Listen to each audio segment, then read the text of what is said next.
Amanda in the Glass Menagerie, Character Analysis. Introduction. Who is Amanda in the Glass Menagerie? In Tennessee Williams' play, Amanda is one of the key characters. Despite her difficult circumstances, Amanda in the Glass Menagerie is a strong woman who is deeply invested in her children's well-being. Still, her interference in their lives often causes conflict. The Glass Menagerie essay contains the play's summary and Amanda's character analysis with quotes. It also explains her relationships with her mother, Tom, and John. The Glass Menagerie Summary. The Glass Menagerie is a play written by Tennessee Williams.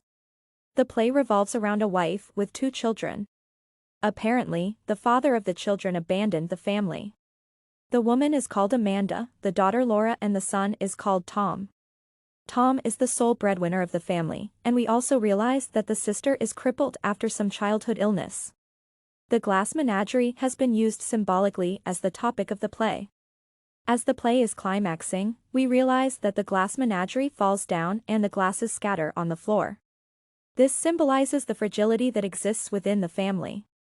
The daughter is fragile, apparently because of the low esteem caused by being disabled. The son is fragile because he is tired of being the breadwinner, and he is also tired of his controlling mother. And the mother is fragile because she is constantly worried about her children. The play is recited by Tom, but the general realization is that the playwright mostly uses Amanda to build on the plot. Amanda in the Glass Menagerie. Although the person who recites the play is Tom, there is a general realization that most of the play revolves around Amanda, and she is the one the playwright uses to build on the plot of the play. Amanda is a mother of 2 children, Tom and Laura. From the play, we realize that Amanda's husband had left the family. Amanda laments in Scene 1, "Could have been Mrs. Duncan J. Fitzhugh, mind you. But, I picked your father." Amanda's character is very crucial to the play as it helps in the understanding of other characters. In Scene 1 we realize that Amanda likes to be in control and loves when things are done in an orderly manner. Amanda insists that Tom has to be on the table before they say the grace, wants Tom to chew his food properly, and tells Tom that she smokes too much. From this controlling nature we realize that Tom is just the opposite of his mother. Tom does not like to be told how to do things. In Scene 1, Tom says, "I haven't enjoyed one bite of this dinner because of your constant directions on how to eat it." In Scene 3 Tom complains to his mother, "It seems unimportant to you, what I'm doing, what I want to do, having a little difference between them." It is through Amanda that we realize that Tom has a quick temper. Amanda says, "Temperament like a metropolitan star." In Scene 3 Amanda actually manages to bring out the temperament of Tom during the argument. The argument is actually an outburst of a long disagreement between Amanda and Tom. We hear Amanda accusing Tom of going out in the night under the pretense that he is going to the movies, while he is going to take drugs and involve himself in criminal activities. Amanda says, "I think you've been doing things that you're ashamed of. That's why you act like this. I don't believe that you go every night to the movies. Nobody goes to the movies night after night. Nobody in their right mind goes to the movies as often as you pretend to." It is through Amanda's argument with Tom that we realize how frustrated he is because he does not even like the job he is doing, and he is apparently tired of being the breadwinner. Amanda also helps in bringing out the character of Laura. Laura is crippled and she is very self-conscious of this fact. Although Amanda tries to ignore this fact by assuring Laura that she will get male suitors, Laura is not the least convinced. In Scene 1 Laura outlines, "It isn't a flood, it's not a tornado, mother. I'm just not popular like you were in Blue Mountain." Apparently, Amanda wanted to give the excuse that the reason for the lack of male suitors for Laura is that there might be floods from a tornado. From the conversation between Amanda and Laura in Scene 2 we are able to realize that Laura has been skipping school.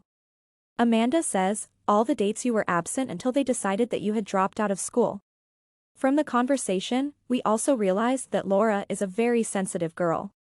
According to Amanda, the typing instructor described Laura as being shy.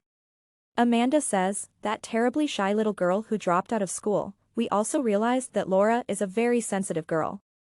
This is because when she was asked to take the speed test, she became so nervous that she was unable to do the test and even fell sick. The typist instructor tells Amanda that Laura had to be literally carried to the washroom. In building the plot, the playwright uses the character of Amanda to outline various aspects of the society where the play is set. Amanda explains how during her time girls knew how to talk, and how she would often get male suitors. Amanda says, "Among my callers were some of the most prominent young planters of the Mississippi Delta, planters and sons of planters." Although one can sense some aspect of exaggeration, it is easy to realize that most courtships were initiated by males and females had to wait until the males made the move. The female would then choose the best male.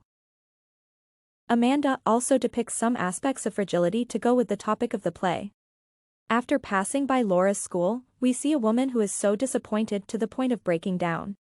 Through her actions where she constantly draws her handkerchief, makes nervous expressions, and even counts to 10 and then to 5, at least to compose herself, we realize that she is indeed fragile.